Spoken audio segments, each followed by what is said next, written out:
Hey there, I'm Sarita, and you're about to experience the modern approach to well-being where you get to establish the best and most important relationship you will ever have, the one with yourself. I'm on a mission to help you declutter energy and reclaim your power so you can be a magnet to what you desire. If you're looking for the optimal blend of mindset and healing, you're in the right place. My goal in this podcast is to share tools, resources, and practices that will help you along your healing journey. I'm so excited to be here with you today, so welcome to Back to Here with Sarita. Let's get started. Hey there! Happy day or evening to you, depending on when you're listening to this. I'm so glad that you're back for another episode with me here, your host Sarita. I wanted to start by saying that I am actually really glad that we've stepped into summer here in San Diego. If you are not familiar with the weather here, for some reason we've had this really long, cloudy, rainy, cooler season this year. And I've lived in San Diego now for about 20 years, and I just every single time I seem to forget how long sometimes it can stay so cool here by the beach every single year. And I think for people that don't live on the West Coast, they have this like misconception that it's always sunny and warm here, which honestly, if I lived in like Pennsylvania or something, I would agree, yes. Like we have different like seasons and kind of different climate, but it's not like, warm and sunny like every single day, like 75 degrees. And I know, I know that it sounds like I'm totally complaining, but this year has just been unusually cooler. I honestly feel like I've been living in this perpetual state of cold from like the end of October through mid-June. And we have this thing here in San Diego. If you're a San Diego local, you're very familiar with this, but we have this thing called May gray and June gloom. And what it means basically is that it's pretty overcast for the majority of the day for both those months until the sun comes out about like 1 in the afternoon. And it's a lot more predominant here by the beach. If you remember, I live like 2 blocks from the beach. I live in a community called Ocean Beach. And so coastally, it's usually like 10 degrees cooler. So for me, during the winter and spring and early summer, it just seems to be a lot cooler. And now that we're getting into summer, it feels really great. And believe it or not, like our hottest months here in San Diego are August and September, and sometimes into October at times. Like I remember Halloween a couple years ago, it was like blazing. Even like Thanksgiving one year, it was like 80 degrees. It was really crazy. So we have like hotter months near the end of the year. Well, the reason I'm like talking about this, that I'm just really happy that now I get to wear like cute summer dresses and shorts and t-shirts versus my daily t-shirts and yoga pants and hoodies. So it just feels really nice that we're back into like the warmer months. So speaking of summer, and now that we are in July, and if you're listening to this podcast episode on the day that it drops on July 3rd, Monday, I just can't believe that we've already completed 6 months out of the year. Like half of the year is already gone. And sometimes it's really hard to believe how fast time flies. Like I remember my mother always saying to me, time flies the older you get. And man, she is not wrong. I don't know if you do this, but speaking of time, I sometimes measure time around relationships or monumental moments like graduation or marriages. And so for time, speaking of time, for me, it's been like 10 years since I got myself out there and dated, meaning like the last time that I was single and on the hunt, I was 33 years old. And now, speaking of time, 10 years later, oh my God, the dating scene has drastically changed. I actually find it kind of quite humorous to watch these like TikTok videos and people explaining like dating and situationships and, if someone's into you and they're not into you. And Honestly, it leads to like so much confusion and yeah, it's pretty wild. But anyways, I digress because this episode is not about my dating life as much as maybe some people may be interested about it. I'm considering maybe opening up about the whole experience in more of a spiritual way in a episode in the future down the road. No, this particular episode is actually about checking in with yourself now that we are 6 months into the year. And if you remember one of my first episodes, I think it was like my second episode in 2023, I shared a New Year's practice that I do, and it's been helping me for the last 3 years to reflect on the last 12 months of the year before. So basically, in either December or January, I look back and kind of evaluate what occurred and like lessons that I learned. So the reason I do this is because I like to find out where I am in life, like what lessons I've learned, what to do, what not to do, what not to carry into like the next year. And again, like I said, I've been doing this practice for the last 3 years, and it's helped me get really clear on my intentions and what I desire to manifest into my reality in the year to come. And as a coach who deeply uses like mindset, healing, manifestation in my teachings, it's actually a really perfect practice to gauge yourself and keep yourself accountable as well. So yes, the purpose of this particular podcast episode is to remind you to go back and revisit those New Year's goals, resolutions, or what I like to call declarations.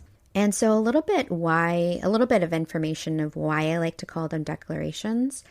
The modern approach to goal setting, which I actually really, really like, is this concept of setting a larger goal and then creating these like bite-sized attainable steps. So instead of like the full staircase, like looking at each individual steps. And in the personal development world, you may have heard of what they're called. They're called SMART goals. So SMART, and that breaks down to specific, measurable, achievable, relevant, and time-bound.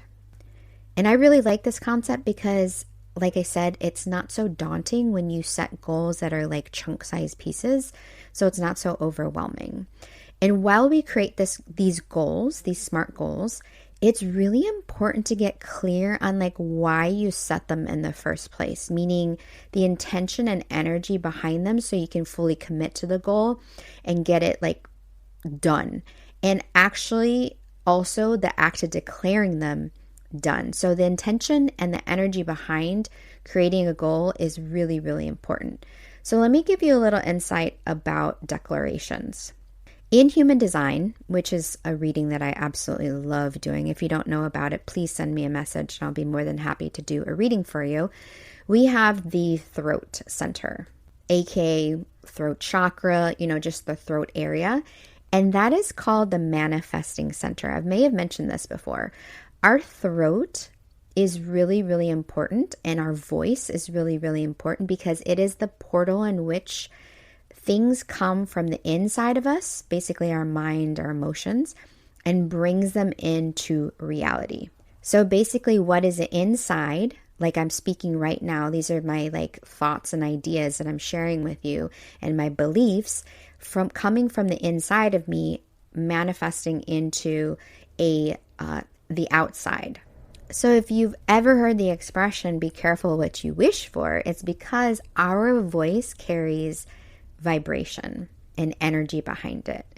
If we're using our voice and words to declare things that we don't want, like aka like stating something I used to say all the time, why does this keep happening to me? Then that very same thing is just going to keep happening to you. So it's really important to be intentional about the words that we say, and especially when it comes to our desires, even more intentional about what we want to desire.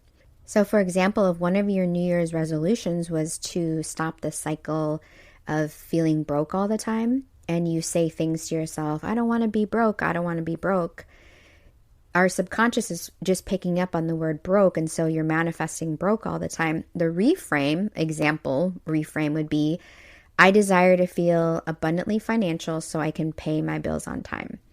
So the words that we say to ourselves and putting them out into the universe like really, really matter, because not only is the energy and intention putting it out in the universe, it's also our subconscious can get on board with it. And why is that important? So we can actually believe that they are possible. So if we're making goals that we're not emotionally attached to in some way, it makes it so much harder to complete. So all the goals that you set, make sure you have the intention and the desire behind it. And sometimes goals can be so overwhelming that sometimes we place a lot of guilt and shame for not going after them, causing us like this feeling of lack of self-worth. So again, it's really important that energy behind it so you can be emotionally attached to it so you can complete it better. So like I said, I want you to go back and revisit the goals that you set for yourself at the beginning of this year. So you can take out that PDF that you downloaded at the beginning of the year to answer the questions of what you want to carry with you into 2023, what you want to leave behind, and also the goals that you desire to create in this next year.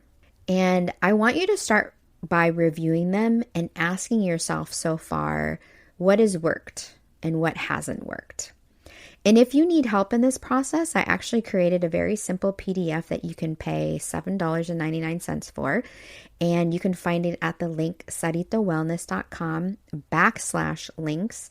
And then I'll also make sure to put it in the show notes as well. For me, the 3 domino goals that I set for myself are still I'm very much into and I'm attached to and very much aligned with. And those are my health and fitness, along with my business and wealth, and my own personal sense of my own personal development. And so I had to ask myself the question, what has worked so far? And so I asked myself the question as well, what has worked so far? Is my consistency in each one? I'm not hiding, from them, like the things that I desire to create. Like, for example, my health and fitness, it was really focused more on like meal planning and being consistent with workouts and my flexibility. And my business and wealth is on track. And I acknowledge that there's a lot more room for improvement in those areas, which is why I personally invested in both an online program and a one-on-one business coach. So that came from me assessing the last 6 months, knowing that there was potential and room for growth. So one of my personal development goals was to read a book a month. And since that's like very measurable, it's been very easy to track.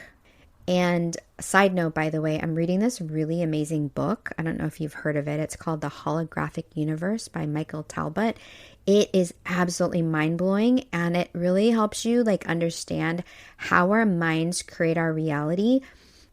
Basically the reality wouldn't exist without our mind. I mean, that's like very logical, but it's also a very spiritual book as well. So it's like a really cool blend of spirituality and science. So if you want to check out a really cool book, make sure to check that out.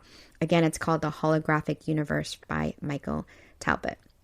Anyway, so back on track, back to the goals. What are some lessons that you have learned from what has worked out, quote unquote, and what has not worked out?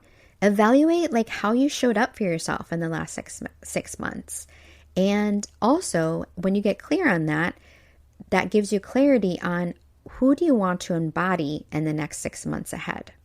And I've definitely used this analogy before, and it's not my own. I actually learned it from Manifestation Babe, but it's about the GPS. And she says that the GPS, like just think about it on your phone, it cannot tell you where you're going. It basically can't give you instructions on where to go unless it actually knows exactly where you are. And so that's precisely the process that you're doing right now. Is at the 6-month check-in, you are evaluating how far you've come and you are evaluating where you want to go. And that is where you are right now. And you are here, which is amazing because you are exactly where you need to be.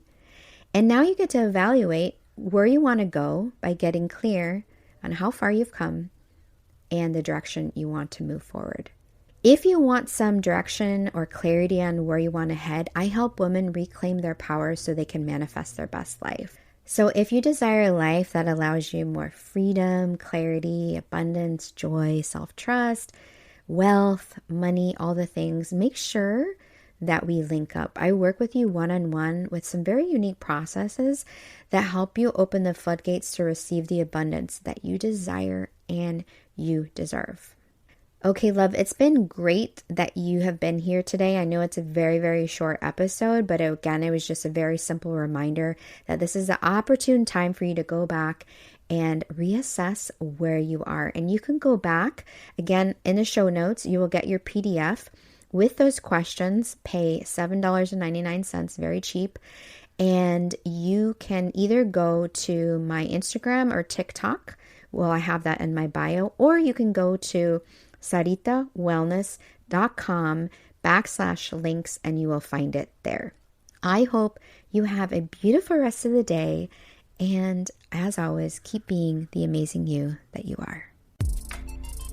Hey love, thank you so much for tuning in to today's episode. If you adored what you heard, it would mean the world to me if you took a moment to leave a review on the platform you are listening to this episode on. By doing this, you are helping my mission to impact other women with their healing journeys. If you aren't already following me on social media, make sure to connect with me at Sarita Wellness to get your weekly dose of inspiration. I can't wait to be with you in the next episode, but in the meantime, keep being the amazing you that you are.